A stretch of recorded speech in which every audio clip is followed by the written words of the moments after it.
Migala.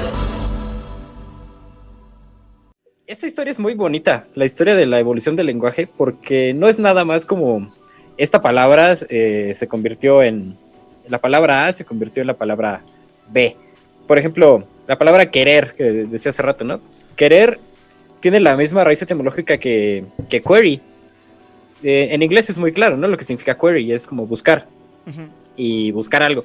Todavía está en programación, ¿no? Haces un query. Hacer un query, haces una búsqueda en una base de datos. En cierto momento, antes de que se separaran esas dos, la raíz inglesa de la raíz española, con los visigodos, por ahí así, en el tardío, en el primer latín vulgar, query o querere significaba buscar algo con desesperación. Querere. Preguntar, indagar acerca de algo.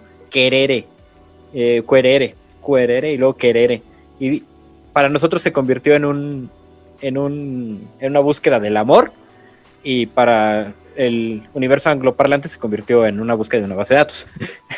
O en una búsqueda en general, ¿no? En una indagación. El estudio, o sea, estudiar cómo evoluciona la lengua no es nada más como qué palabra se convirtió en qué otra palabra, sino también entender cómo hay, en el hablar también hay evolución en la manera de pensar. Y eso es súper, súper loco, súper importante.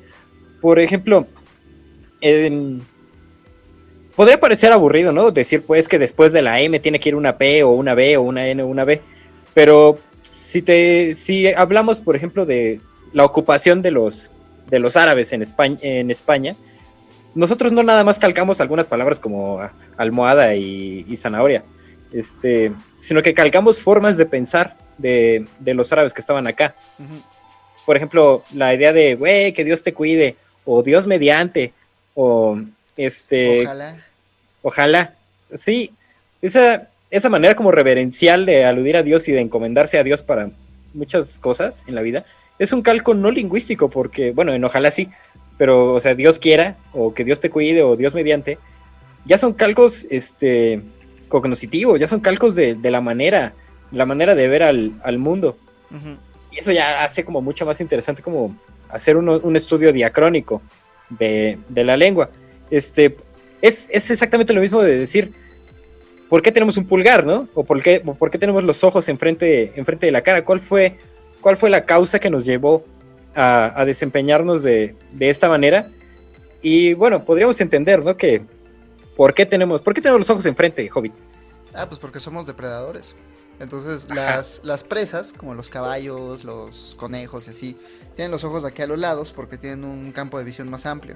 No pueden enfocar tan bien, pero están como más conscientes de su medio ambiente. Entonces en el momento en el que salte de cualquier lado un pinche lobo, pues ya se dan color y se echan a correr. Nosotros no, sí. Nosotros como somos pues, descendientes de depredadores, tenemos los ojos hacia adelante, como los lobos, como los perros, como los zorros, como los tigres, porque igual y no necesitamos una visión como tan amplia de nuestro medio ambiente, pero sí necesitamos enfocar bien. Sí, hacer el parallax chingón, ¿no? Ajá. Entonces, eso tiene un intercambio cognitivo, ¿lo podríamos llamar intercambio cognitivo? Intercambio sensorial, podríamos llamarle. Ajá. Porque igual y no hay como tanta diferencia en cómo pensamos. O sea, sí hay un chingo de diferencia, ¿no? Pero viene más como de nuestros impulsos sensoriales. Ahí está el detalle, joven. Es que sí hay diferencia al final. Porque una vez hecho el daño, vienen las consecuencias del daño. O sea, hay que pagar al muerto. Uh-huh. Ok, ya no tenemos los ojos a los lados de la cabeza. Ya no podemos utilizar lentes como audífonos y otro tipo de consecuencias realmente graves como esa. En términos lingüísticos funciona exactamente igual. Una vez que la tendencia se revirtió y se impuso una tendencia lingüística, pues hubo un intercambio sensorial, hubo un intercambio cognoscitivo, hubo un intercambio ético. Ese es el pedo, ¿no?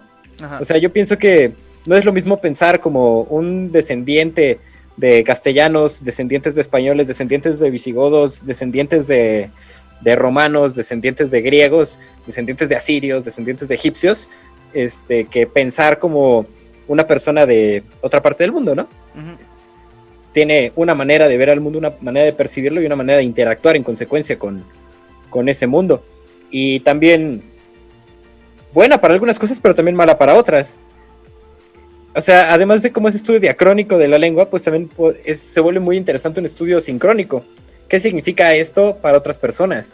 Y por eso yo nada más hacía todo este prólogo para explicar mi pinche rabieta con que utilicen expresiones del inglés, concretamente.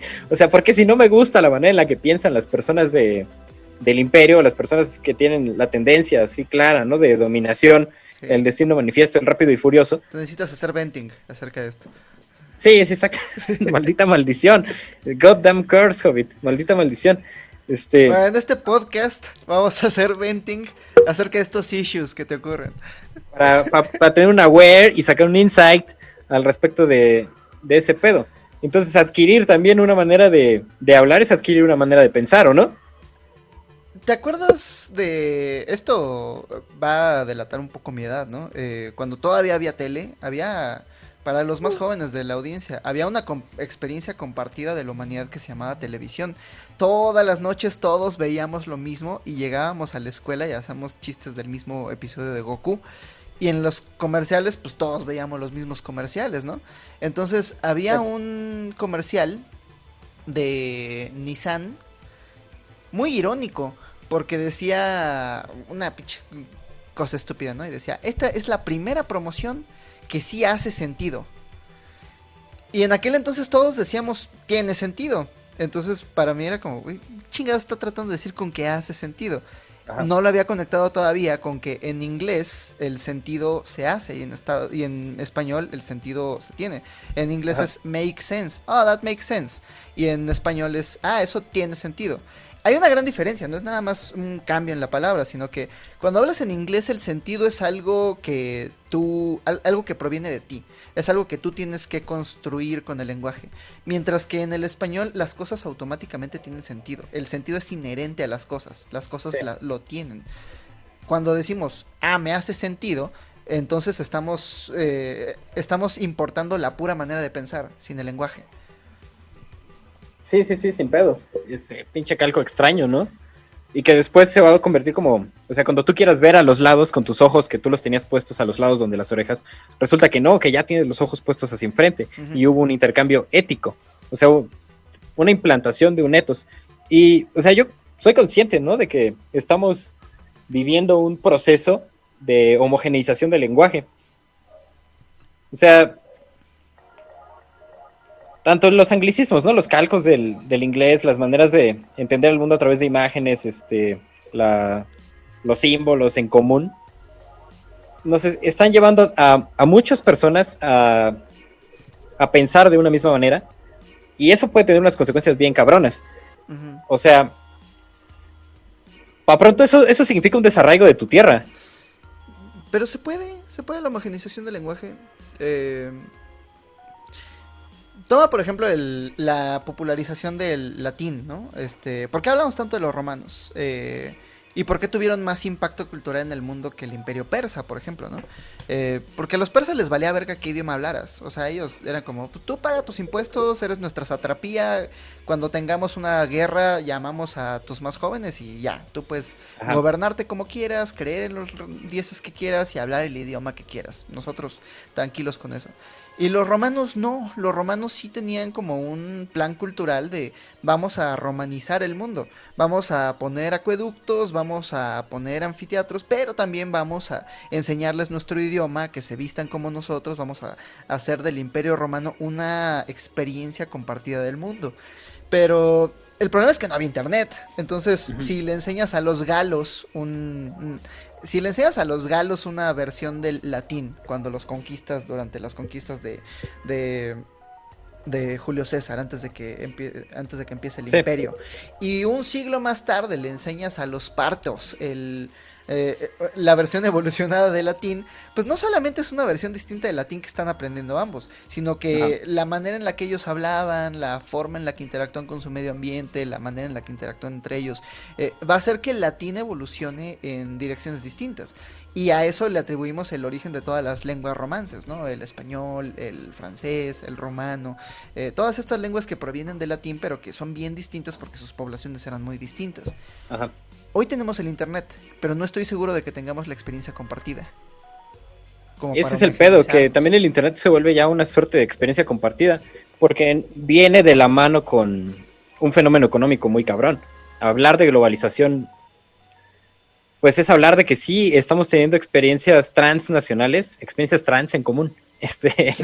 De repente ya, o sea, McDonald's significa lo mismo en todas partes del mundo, güey. Y la McDonaldización del mundo, no, o sea, no debería parecernos normal que una persona que habita el otro polo del mundo tenga la misma marca de pantalones que nosotros. Es muy raro que en India, que es literalmente la otra parte del mundo, haya güeyes con Levi's. Es súper extraño, o sea, ¿qué movimiento cultural surgió? ¿Qué fenómenos se llevaron a cabo para que los mismos pantalones fabricados en cierta parte del mundo se fueran utilizados por nalgas completamente distintas en color, forma, tamaño y utilidad? Es antropoceno puro, Hobbit. La idea misma, ¿no? De que haya seres humanos en todas partes del mundo es rara, güey. Es un tanto aberrante. Y en ese sentido, pues yo pienso que sí estamos ya teniendo un chingo de experiencias en común y que sí hay un proceso de homogenización que además es muy conveniente. Piensa qué ventajas y qué desventajas podría tener esta conveniencia e inconveniencia. Ahora, por ejemplo, paréntesis, además, para ponerlo todavía más difícil, para meterle más pinche bulla al pedo, ¿no?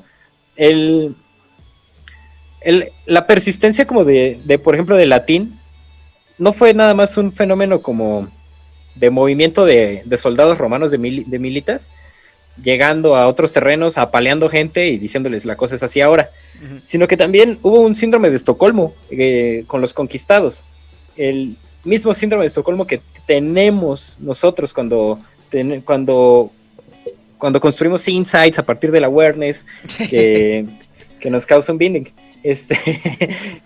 Tenemos un síndrome de Estocolmo, un enamoramiento con el conquistador. Es natural que a nuestra vista inmediata digamos, bueno, estos güeyes son más fuertes, están mejor preparados, a la verga con mi pinche, con mi tipil de manta y con mis guaraches de cuero. Yo lo que quiero son unos Nike. Pero ¿tiene que ver con la fuerza o tiene que ver con la complejidad del estado al que le estamos lamiendo la bota o el guarache, ¿no? Es muy interesante, o sea, por ejemplo, tengo un ejemplo bien loco, lingüísticamente, o sea, un ejemplo lingüístico. ¿Por qué si no había griegos propiamente como un chingo de griegos en España se utiliza la palabra espada y no el gladius? Sí. Pues porque eran mucho más chidas las espadas griegas.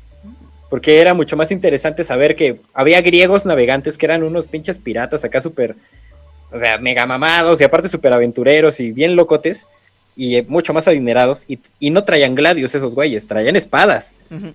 Entonces por eso se prefirió la palabra espada a la palabra gladius.